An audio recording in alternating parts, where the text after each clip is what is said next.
Bonjour Frédéric Bonan. Bonjour. Merci beaucoup d'être présent. Alors vous êtes le dirigeant de la société Ideal Development. En quelques mots, votre cabinet a pour objectif de donner aux PME, aux petites et moyennes entreprises, les moyens de franchir les étapes clés de leur développement afin de créer de la richesse. Alors, plus précisément, quels sont l'ensemble des moyens que vous offrez à ces PME ? Il me paraît primordial, dans un premier temps, d'essayer de comprendre quels sont les désirs du dirigeant. Est-ce qu'il a créé cette entreprise pour s'assurer un emploi ou veut-il la porter plus loin, faire de la croissance, la stabiliser? C'est des questions qui deviennent très personnelles. Oui. Et donc, le diagnostic devient très individuel.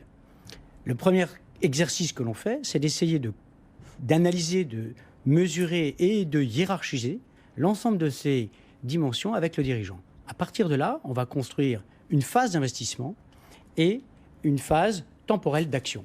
D'accord.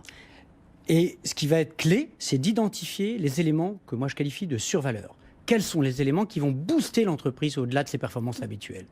Et quelles sont les grandes difficultés que rencontrent les petites et moyennes entreprises? On reste en France aujourd'hui. Un dirigeant de PME est souvent très seul. Il a à faire face à deux dimensions très contraignantes pour lui. Le temps et le savoir-faire, la compétence qui est simplement limitée à son champ de compétences. Bien sûr. Et donc, l'enjeu, ça va être de casser ça. Et si on prend l'histoire d'un patron de PME, au départ, il part d'un projet, il part d'une idée, etc. Et progressivement, il y a une multitude de métiers qui se construisent, qu'il n'a pas forcément choisi. Comptabilité, juridique, ressources humaines, etc., etc. Et c'est à ce moment-là que l'entreprise va rentrer dans une zone de risque. Oui. Elle va se mettre en danger. Et le choix des différents métiers, l'analyse de ces métiers, la compréhension et la diffusion de ces métiers, c'est vraiment où là se situe le savoir-faire qu'on va essayer d'apporter aux entreprises. D'accord, donc vous apportez votre savoir-faire aux entreprises. Imaginons que moi-même, je sois dirigeante d'une petite et moyenne entreprise. Quels sont les conseils que vous allez m'apporter? Concrètement, quel est votre ADN? Comment se passe un projet avec vous? Alors, ce qui me paraît important, d'abord, nous sommes des entrepreneurs.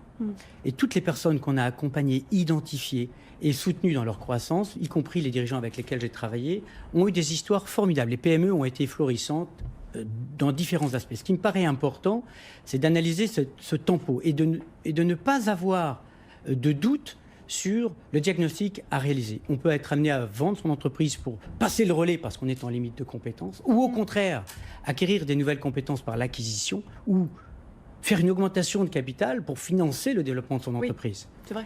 Si je devais donner des exemples, outre ce que j'ai fait chez Altran, le faisant passer de 300 à 18 000, puis 45 000 personnes aujourd'hui, j'aime bien parler de l'histoire de M. Tabarrik, par exemple, que nous avons identifié lorsque la société Filorga faisait que 3,5 millions d'euros et aujourd'hui fait plus de 120 millions.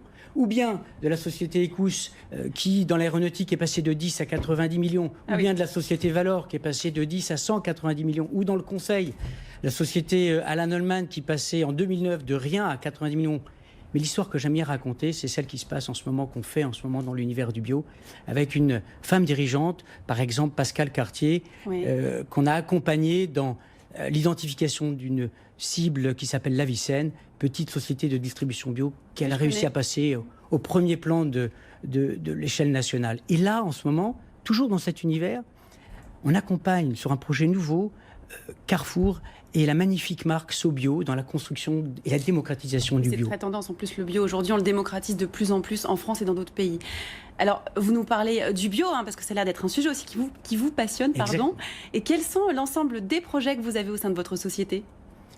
Alors, on a des projets qui touchent à tous ces univers. Donc, l'univers du bio, bien évidemment, mais l'univers de l'industrie aéronautique, de l'automobile, du conseil.